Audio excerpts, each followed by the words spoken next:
Tucker Carlson is a very important person to listen to because unlike other political commentators, Tucker has a lot of cultural power. He has a lot of influence with the broader non-political public going on, non-political podcasts, etc. He has significant mimetic power. A lot of reasonable people don't like Tucker Carlson, and I would say reasonable people on the right who like Tucker Carlson feel the same way about Tucker as reasonable people on the left feel about Gavin Newsom. Clearly, both are slick communicators. They have no problem lying through their teeth to garner an audience, which, to be fair, might just be a necessary part of being in a democracy and having to play these political games. And let's look at some key moments from this conversation, starting with Tucker denying evolution. If evolution is real, and if there is this constant, I don't know, but it's visible. Like you can measure it in certain animals. You can measure adaptation. Yeah. But there's no evidence that in fact, I think we've kind of given up on the idea of evolution. The theory of evolution as articulated by Darwin is very good appeal to rhetoric. I think we all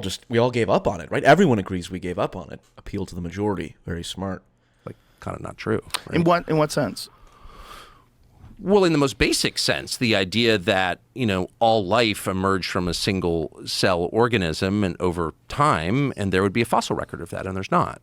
And there's not a fossil record of how does he know? Transitionary species, like species that are adapting to its environment. There's and they tons develop... of record of adaptation, and you see it in your own life. I mean, I have a lot of dogs. I see adaptation in dogs, through the litter to litter. But no, there's no evidence at all zero, that people evolve seamlessly from a single cell amoeba. No, there's not. There's no chain in the fossil record of that at all. And that's why you don't actually hear you hear them make reference to evolution, because the theory of adaptation is obviously true. But Darwin's theory's totally that's why it's still a theory almost 200 years later. No, we have not found that at all. And I can't even guess. I mean, I have my own theories on it, but they're not proven. What are your theories? God created people, distinctly, and animals. I mean, I think what every person on Earth thought until the mid-19th century, actually. Right, but it's not a new idea. They didn't have computers. They didn't have a general understanding that we have today of the process. Do you think we understand more now? Yes. Really? You don't think that we understand more today? We understand way less. We understand so little that we're actually sitting here allowing a bunch of greedy, stupid, childless software engineers in Northern California to flirt with the extinction of mankind. That's fair. Okay, a couple points. First off, Joe Rogan based for not just sitting there and sucking Tucker Carlson's eggs. And actually just saying, nope, I think that we know more in the past. And certainly we know more on some things. The most important thing to derive from this conversation is that Tucker Carlson is leaning heavily into the literalist Christian nationalist audience. I think he's going to be the mimetic face of Christian nationalism as we move forward over the next decade or so. That's bad on one hand because I don't like Christian nationalism to the degree that it is too literalist in its dogmas. On the other hand, I do think Tucker could do a lot to push back against the evangelical Christian Zionism that will inevitably try to latch itself onto any Christian nationalist movement, and I think that's a good thing to push back against that. What's interesting on the evolution point is I don't understand what the theological argument against evolution is, because in Genesis, there's no reason to believe that God's version of a day is the same length for a human. Very religious people, including Ben Shapiro, agree that evolution is clearly a real thing. Of course, the simplest thing to do would just be to defer to Jordan Peterson on this with this clip. Because that's another thing that I think interferes with our relationship with a collection of books like the Bible, is that you're called upon to believe things that no one can believe. And if you're on the fundamentalist side, you say, well, we'll try to shoehorn science into this framework, and really that doesn't work very well. It doesn't work very well with the claims of evolution, for example. In fact, it works very badly. And that's a problem, because evolutionary theory is it's a killer theory. And it's really, really hard. And it's not a complete theory, and there's lots of things we don't know about evolution, but, trying to hand wave that away, that's not going to work without dispensing with most of biology. Here, Tucker tries to convince Joe that UFOs are actually spiritual phenomenon. The Hebrew scriptures, it's all over every... the Vedic texts. Of course. So these are spiritual phenomenon. There's no evidence they're from another planet. I mean, I think that's the that's the lie. Okay, so the template that you're using to understand this is like science fiction, right? These are an advanced race of beings from somewhere else. But the template that every other society before us has used is a spiritual one. Mm-hmm. There is a whole world that we can't see that acts on people, a supernatural world. It's acting on us all the time for good and bad. Every society has thought this before ours. In fact, every society in all recorded history has thought that until, I'll be specific, August 1945, when we dropped the atom bombs on Hiroshima and Nagasaki. And all of a sudden, the West is just officially secular. We're God. There is no God but us. And that's the world that we have grown up in. But that's an anomaly. Like, no one else has ever thought that. There's never been a society that thought that. True. Every other society has assumed, and they've had all kinds of different explanations, and the details differ. But the core idea does not differ, never has differed from caves until now, that we're being acted on by spiritual forces at all times.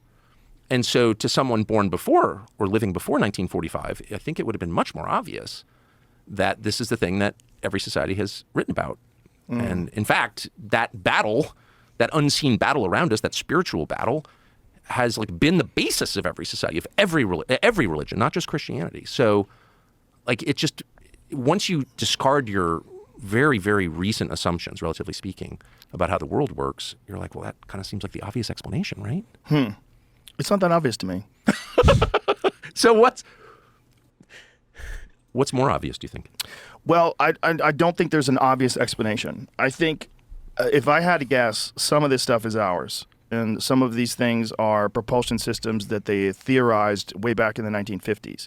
Again, good for Joe for just saying, nope, I don't think it's that obvious. And I don't think it's that obvious. Yeah, whatever the UFOs are, a good chunk of it is probably human technology. But here's the thing, I don't know, and I definitely have an open mind about this. And there is truth to the methodology that Tucker is employing in his reasoning. If every society of the past independently converges on the same fundamental mythological story, then it's very clear that there is something in reality that is causing that convergence. We can say that there is Darwinian or metaphorical truth embedded in those stories. Of course, if you deny evolution, you don't have access to this argument. So it's generally better to just not lie and say, well, I think we just collectively abandon the theory of evolution, when that isn't the case. But as far as aliens or interdimensional beings, it's like, look, I don't see any logical reason why we should rule out the probability that I believe it was Crick or Watson, one of the people who discovered DNA, believed, which is that DNA originated from somewhere other than Earth, and that it came on a meteor or something. And that all biological life, every virus and every human and every fungi, all came from the last common ancestor, which had extraterrestrial origin. I don't see how that's just wildly impossible. And then as far as aliens and all the pyramids and all the crazy stuff, it's like, well, wherever that DNA originated from, there probably were other beings, and they're checking us out now. It's not so insane that it shouldn't be talked about, certainly. But I definitely don't think we should try and use good rhetoric to manipulate people into believing something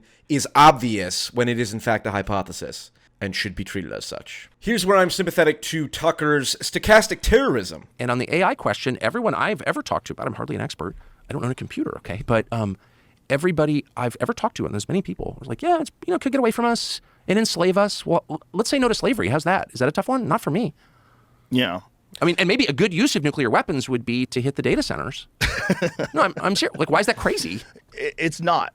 It's not if you think that human beings are the end of this evolutionary chain. Well, what else is? Some supercomputer in a data center outside Dulles Airport? No. I mean, you know what I mean? Like, right. I don't actually think that individuals, I don't think I'm that important. My life is that important. I will die. I know that. And I try. Yeah, look, the threat of AGI is real. And I think it's perfectly possible that our democracy and our ability to regulate AI is not sufficient enough to match the threat that AGI poses. And so it's entirely possible, not to sound like Joe Rogan, it's entirely possible that we're going to need to declare a Butlerian jihad and just start shooting these robots in the street. Early adoption of robophobia is based in enlightened centrism. AI don't have rights, nor should they. Should we nuke data centers? That's probably going too far. But I do think, if there aren't people like Tucker saying these type of things, then I don't think people are going to be aware of the degree of the threat that we face from AGI. Saving the best for last, this is about Richard Nixon, and I think this basically says everything you need to know about the right-wing anti-establishment perspective towards the establishment more broadly. I mean, if you look at what happened to Richard Nixon, which I, of course, did not understand at all, Richard Nixon was taken out by the FBI and CIA, and with the help of Bob Woodward, who was a Washington Post reporter, who had been a naval intelligence officer working in the White House, working in the Nixon White House. And then he shows up, like a year later, and he's this brand new reporter. He'd never been a journalist at all. He's a naval intel officer, the famous Bob Woodward we all revere. And he's at the Washington Post, and somehow he gets the biggest story in the history of the Washington Post. He's the lead guy in that story. Well, I worked at a newspaper. I've been in the news business my whole life. That is not how it works. You don't take a kid like his first day from a totally unrelated business and put him on the biggest story. But he was. He was that guy. And who is his main source for Watergate? Oh, the number 2 guy at the FBI. Oh, so you have the naval intelligence officer working with the FBI official to destroy the president. Okay, so that's a deep state coup. What else? How would you describe that? If that happened in Guatemala, what would you say? And yet the way it was framed and the way that I accepted for decades was, oh, this intrepid reporter fought power. No. This intrepid reporter, Bob Woodward, was a tool of power, secret power, which is the most threatening kind, to bounce the single most popular president in American history, Richard Nixon, from office. The permanent state is definitely a problem. Unelected bureaucrats have a lot of power, and that's why I'm sympathetic to the right-wing libertarian bend of let's dismantle a lot of these intelligence agencies. What I want to know is if anything that Tucker Carlson is saying is not factual, because if he's lying, then clearly that betrays a different reality. And replace him with who? Oh, Gerald Ford, who sat on the Warren Commission. Now, how... The Warren Commission was the commission that investigated the death of JFK, the assassination of JFK.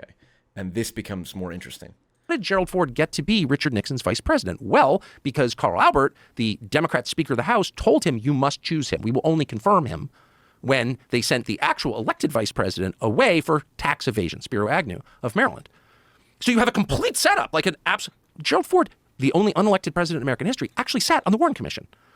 Something else that I accepted at face value until I looked at it, I was like, that's completely insane. You didn't want to interview Jack Ruby in your investigation of the assassination? Okay, you're fake.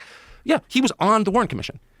And so, sorry for the long story, but the point is, like that happened in front of all of us, but the way it was framed cloaked the obvious reality of it. The people who broke into the Watergate office building, from which the name is taken, Watergate, I think it was 6 of them or 7 of them, all but one was a CIA employee. That's real. It's like, look it up on Google. So the whole thing, Richard Nixon was elected by more votes than any president in American history in the 1972 election. He was the most popular, by votes, which is the only way we can really measure popularity, the most popular president in his re-election campaign. And 2 years later, he's gone. Undone by a naval intel officer, the number 2 guy at the FBI, and a bunch of CIA employees. You tell me what that is. So why did they want to get rid of Nixon?